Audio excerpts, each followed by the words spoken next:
Hi, my name is Aksha and today I'm going to show you how to set up Elasticsearch cluster in MDM 10.3 and onwards. This is applicable for Elasticsearch version 6.2.3, 6.8.6, 6.8.2.2 and even 6.8.2.3.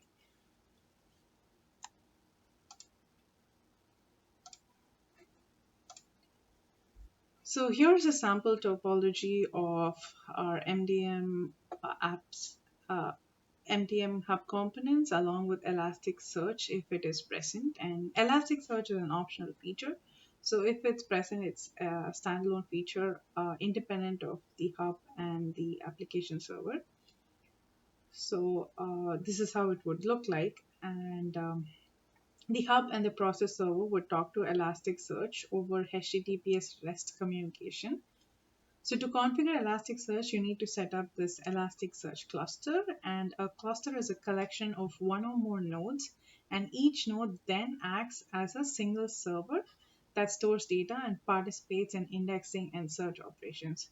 So when you index the data, the MDM hub processes the records and adds the index records to the Elasticsearch server. If the data is too large for one node to store, you can always set up and use multiple nodes, as in multiple Elasticsearch nodes, and split the index into multiple shards. So in this video, I'm going to show you on how to set up these multiple Elasticsearch nodes so it forms a cluster of multiple nodes.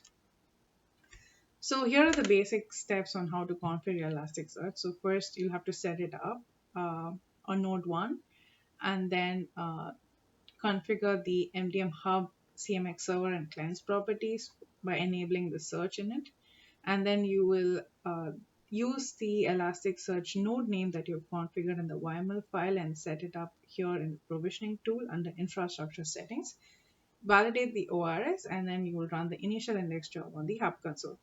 So while setting up, if you want to do for a cluster, you'll follow the same thing and set it up on node 2, 3, and the same steps go step 2, step 3, step 4, and step 5 again would be need to be done on node 2, 3, and so on.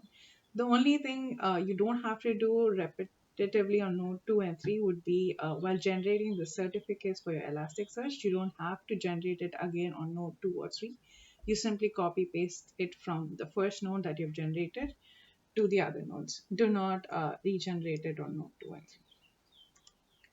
So I am assuming that you've already set up Elasticsearch on node 1, and this video is not to be followed if you haven't set up Elasticsearch on node 1 already. So I'm under the assumption that you've already set it up on node 1 and you just want to add other nodes like and expand it to cluster. So you want to set it up on node 2 and 3 and so on. So all the steps are mentioned as KB569028, and I will add the link for it in the description. And you can refer to KB623061 for setting it up on a single node in MDM 10.4 onwards. So once you've done this, you can come back to this video on how to set it up on second and third node. So one advice or recommendation from the Elasticsearch community is if you're planning to set up a cluster, it is recommended to have at least a 3-node Elastic cluster to avoid the split brain problem while keeping high availability advantage.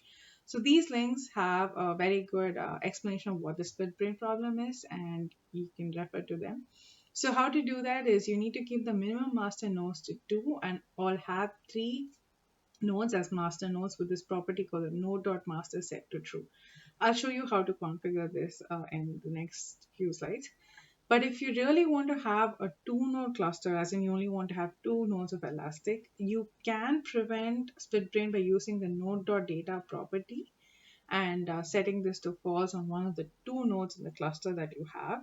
So by setting this to false, you prevent it from the second node from ever being elected a master node. So in case of a failover, if one node goes down, the second node will not be elected as a master, so the entire cluster goes down. So you really don't have that high availability advantage with a 2-node cluster. So hence a 3-node is recommended, but by setting this as false, you avoid the split brain problem too. So there is a trade-off, so I'll leave that to you to decide. So changes needed. So what are the setup changes needed, right? In node 1, it's Elasticsearch YAML file. You have to specify a unique cluster name. So this cluster name will be the same for all the nodes because the nodes form a cluster. The cluster has to be a unique name. So don't change this in any of the other nodes YAML file. And then these two properties will be commented. So you have to uncomment it and then add the properties for this. So if you want to set up a two-node cluster, you will specify the IP address of the node 1, comma the 9300 port, which is the default transport port, and then the second node's IP address and the port number for that. If you want to set up a three-node Elastic cluster, it will be IP address 1, 2, and comma a third node's IP address and the port for that, which is again going to be 9300. And if you want to you have to uncomment the Zen minimum master nodes property.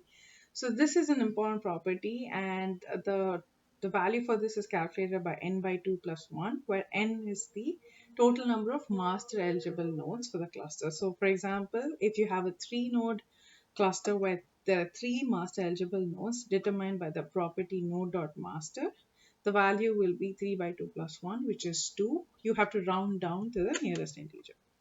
So this is like the ideal setup in node 1's elasticsearch.yml file.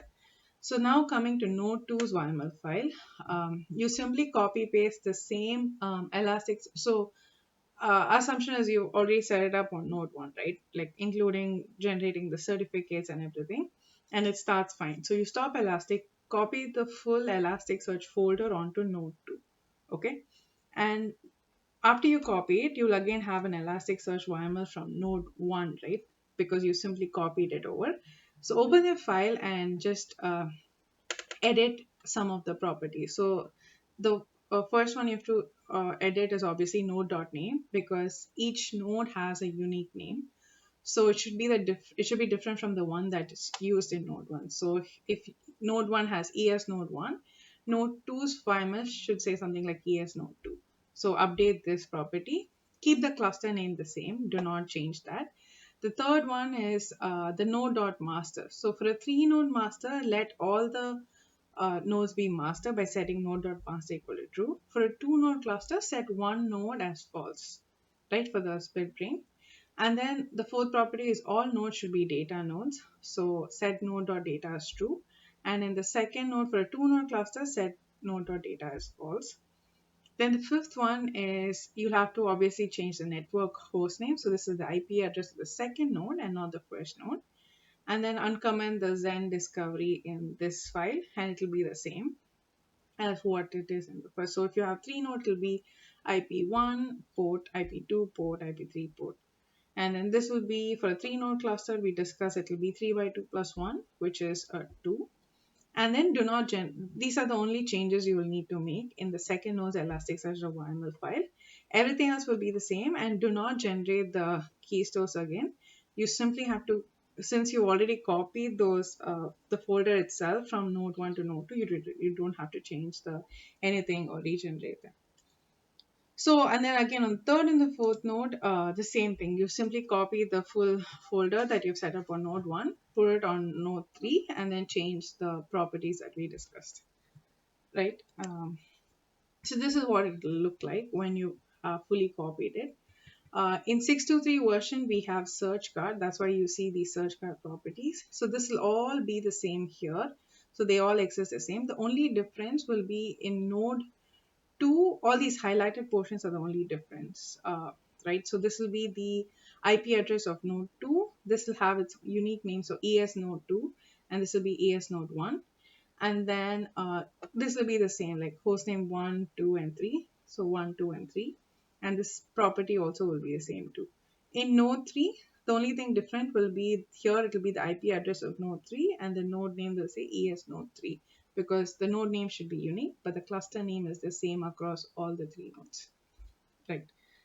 So then if you want to see a sample of 6 in 6.8 version, that is any 6.8.x version, it will be xpack instead of search card. So these will be different, right?